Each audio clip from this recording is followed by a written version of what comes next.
Qu'est-ce que ça te fait d'être capitaine et qu'est-ce que ça change pour toi tout au long de ta progression linéaire? C'est avec beaucoup de fierté que j'endosse cette responsabilité. C'est bon, le son est bas.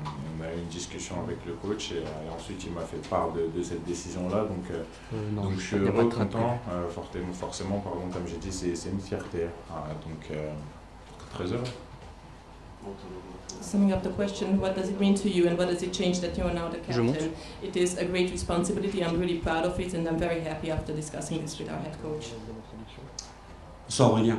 En un an, on a l'impression que vous avez été utilisé à plusieurs postes, que ce soit en équipe de France ou même au Real, en redescendant d'un cran. Et qu'à chaque... Non, je dis en équipe de France et au Real. Est-ce que c'est un sentiment de vous être adapté à ces postes-là? Est-ce que c'est quelque chose de tactique qui vous a fait évoluer là-dessus? Mais on a l'impression qu'à chaque fois, vous vous êtes retrouvé plutôt intéressant dans chaque rôle qu'on vous a confié. Est-ce que c'est un ressenti que vous avez un an après? Comme je l'ai dit, le plus important pour moi, c'est d'aider mon équipe. C'est d'aider mon équipe, que ce soit en équipe de France ou au Real Madrid. Au Real Madrid, on a eu une période où on a eu beaucoup de blessures. Donc il fallait que le coach fasse des choix pour permettre à l'équipe de performer le mieux possible. Du coup, j'ai dû descendre d'un cran et jouer au poste de défenseur central pendant quelques matchs. Évidemment que je préfère jouer au milieu de terrain, mais à partir du moment où je suis sur le terrain, le plus important pour moi, c'est d'essayer d'être le plus performant possible. Donc c'est ce que j'essaye de faire, que ce soit au milieu ou en défense, toujours donner le maximum pour aider au maximum mes coéquipiers. Regarding your role, because you have to adapt to several new roles also in your club and the international team, how do you take it? We have to take into account that there are so many injuries and I would like to adapt in any case, so whether it's a midfielder or it's a defender that I have to play, I would like to do the best for my team and there were a lot of injuries. Bonsoir Aurélien, Baptiste Després Le Figaro. Hier, Ibrahima Konaté a été en conf de presse, je ne sais pas si tu l'as vu. Il a dit notamment... C'était matin? Oui, hier matin. Il disait qu'un capitaine devait faire l'unanimité. Est-ce que tu estimes la faire? Et est-ce que dans un vestiaire de foot, tu penses qu'il faut vraiment être aimé par tout le monde? Ou non, ça c'est peine perdue? Ah, ça c'est une super question. Allez travailler un petit peu. Faire l'unanimité, je ne sais pas. Qu'est-ce que ça veut dire faire l'unanimité à la fin? Je pense que le plus important c'est d'avoir tous la même idée, c'est-à-dire de gagner le match, d'être le plus performant possible. Après forcément dans une équipe il y a des affinités, il y a des personnes avec lesquelles on s'entend peut-être un petit peu mieux, mais le plus important c'est que tout le monde se respecte. Dans une équipe de foot, il y a énormément de monde, donc forcément comme je l'ai dit, il y a des affinités. Maintenant, les leaders, il y a des leaders à différents niveaux, que ce soit sur le terrain, leader technique, leader par la voix, aussi leader par l'exemple. Donc à partir du moment où on remplit au moins une de ces cases, ça va. On peut être aimé par tout le monde dans un vestiaire? Oui, il y a des gens qui sont aimés par tout le monde dans un vestiaire, il y en a d'autres qui sont peut-être aussi moins aimés, c'est comme dans une entreprise, c'est comme dans la vie de tous les jours, mais il n'y a pas de problème par rapport à ça. Après, il faudra demander aux autres, c'est pas moi qu'il faut demander. The question regarding the acceptance of the captain, whether it has to be unanimous and whether it has to be loved by everyone.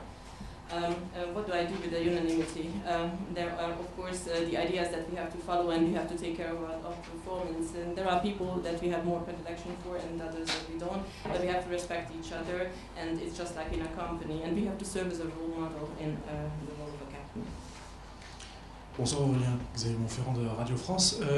Il y a eu les retraites évidemment de Lloris, de Varane, d'Olivier et maintenant d'Antoine. Est-ce que tu as l'impression, toi, qu'il y a une page qui se tourne vraiment en équipe de France, ou est-ce que c'est nous qui avons cette impression, ou est-ce que vous aussi, vous avez l'impression qu'il y a un peu de nouveau quoi?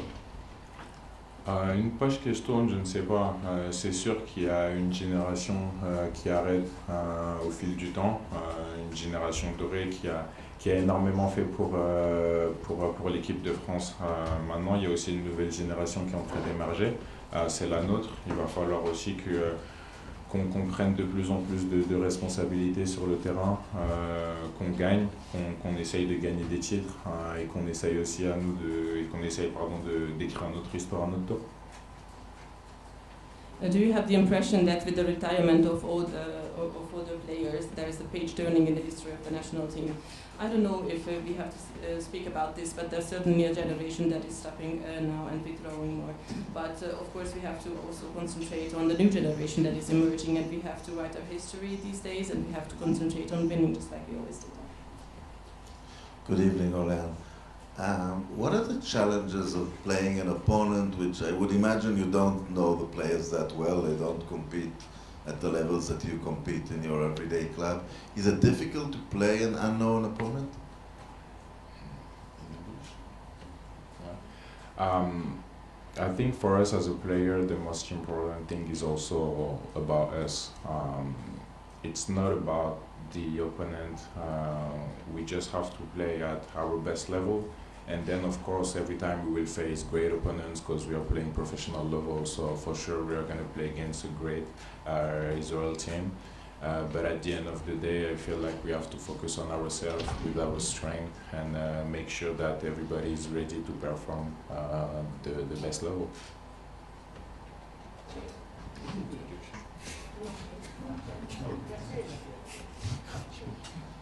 Bonjour Aurélien Hugo, Zolon, journal de l'équipe. Pendant l'Euro, lors d'une conférence de presse, vous nous aviez dit que Mike Maignan avait un rôle important dans l'équipe en expliquant que quand il parlait, c'était quelqu'un qui était très écouté. Est-ce que de ce point de vue-là, ça vous a surpris, vous, d'être nommé, alors que beaucoup de gens imaginent que ce serait Mike, qui vous connaissez particulièrement bien, qui serait nommé? Est-ce que ça vous a surpris? Est-ce que vous en avez parlé ensemble ensuite? Est-ce qu'il était déçu de cette décision? Merci.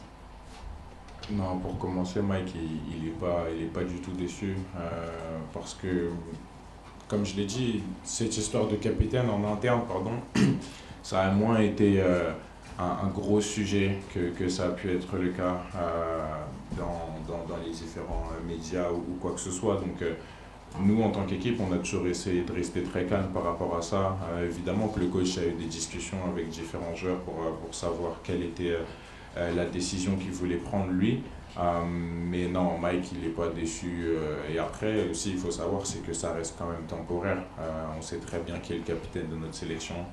Aujourd'hui, ça va être un nouveau capitaine pour les 2 prochains matchs. Pour un match, ensuite, on verra pour le prochain, mais pas de problème par rapport à ça. During the Euro, we heard speeches about Mike becoming the captain of the French national team. Now that the decision has been taken, is he disappointed? I don't think he is, and we always try to stay calm as a team, and this decision is temporary anyway. Bonjour Aurélien, Bertrand Latour, Infosport Plus, Canal+. Est-ce que vous serez vice-capitaine également quand d'autres joueurs reviendront, type N'Golo Kanté ou Adrien Rabiot?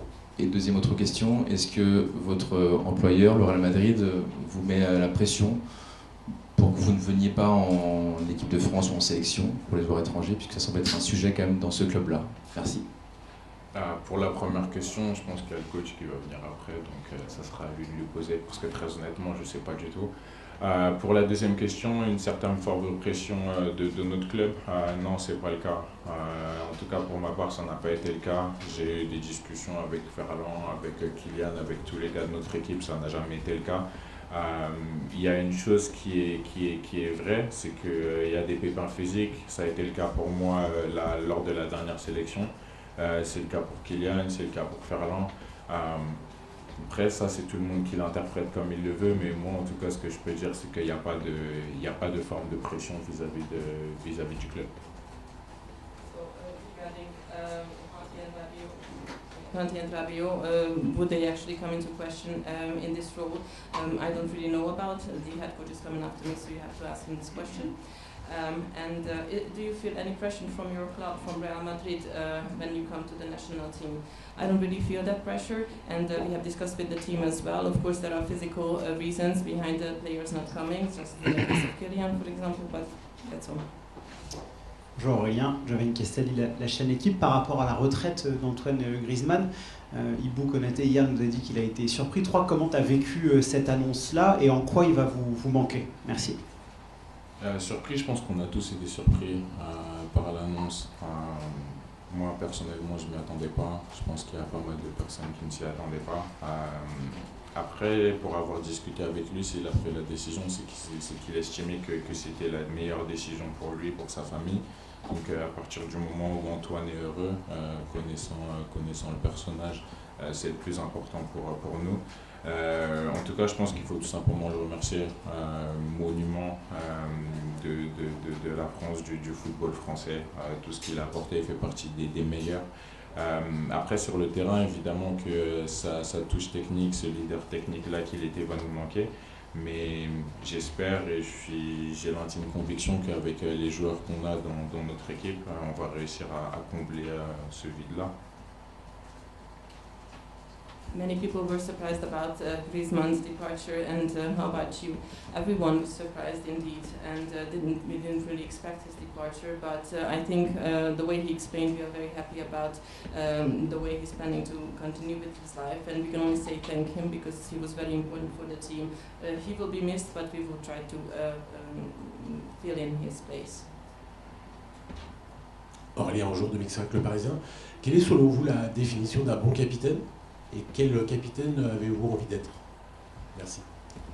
La définition d'un bon capitaine, c'est déjà d'être un leader, d'être quelqu'un qui rassemble l'équipe, d'être un exemple, que ce soit sur ou en dehors du terrain, et d'être à l'écoute. Je pense que c'est une bonne définition d'un capitaine, donc c'est tout simplement ce que j'ai envie d'être. Après, je ne pense pas que ce soit important de se prendre la tête par rapport à ça. Évidemment, comme je l'ai dit, c'est une fierté, c'est un honneur, et je vais y penser pendant longtemps parce que c'est un des objectifs que tu te fixes et c'est quelque chose dont tu rêves quand tu es jeune. Donc il faut tout simplement profiter de l'instant présent et le plus important, gagner les 2 matchs qui vont arriver. What makes a good captain? First of all, he has to be a good leader, he has to get the team together, and he has to listen, and we have to concentrate on winning this game, of course. I will always remember this honor. Bonjour Aurélien, Nicolas Georgerot, RTL. C'est un match évidemment dans un contexte particulier. Comment vous l'appréhendez? Comme je l'ai dit, évidemment que avant tout c'est un match de foot. Après c'est aussi difficile de faire abstraction du contexte parce que je pense que toutes les personnes présentes ici dans cette pièce connaissent le contexte. Comme je l'ai dit, on a un match de foot à jouer. C'est un match très important pour la suite de la compétition. Mais évidemment, de faire abstraction du contexte, je ne vais pas vous mentir que de dire que non, on s'en fout, ça ne fait rien. How does it feel to play in such a special context as this context that you're going to play in? Well, everyone knows what it is about, but of course we should try to not take this into account and just play this very important game, which will be of high importance for the rest of the tournament. On va terminer avec Nicolas Paillard d'Infosport Plus, Canal+. Au niveau des caméras, bonjour Aurélien. Sur quoi vous avez insisté dans votre discours avant le match avec vos coéquipiers pour cette rencontre? Et est-ce que vous avez eu Kylian au téléphone pour 2-3 conseils pour ce capitanat? Merci. J'ai parlé avec Kylian hier soir, mais on n'a pas vraiment parlé du capitanat, on rigolait plus par rapport à autre chose. Concernant le discours, franchement, c'est pas quelque chose qui est d'actualité aujourd'hui. Là, on a un entraînement, ensuite on aura le temps demain de se concentrer vraiment sur le match, étant donné que ce sera le jour du match. Concernant un potentiel discours ou quoi que ce soit, il faut savoir que on a énormément de personnes qui prennent la parole dans le vestiaire, chacun leur tour, c'est plus un feeling. Ça veut dire que ça soit pour des gars comme Mike ou d'autres personnes. On n'a pas attendu d'avoir le brassard pour prendre la parole dans le vestiaire. Donc tout simplement, ce qui va être important demain, c'est de gagner et de vous rendre fiers. Merci, on va enchaîner avec Didier Deschamps.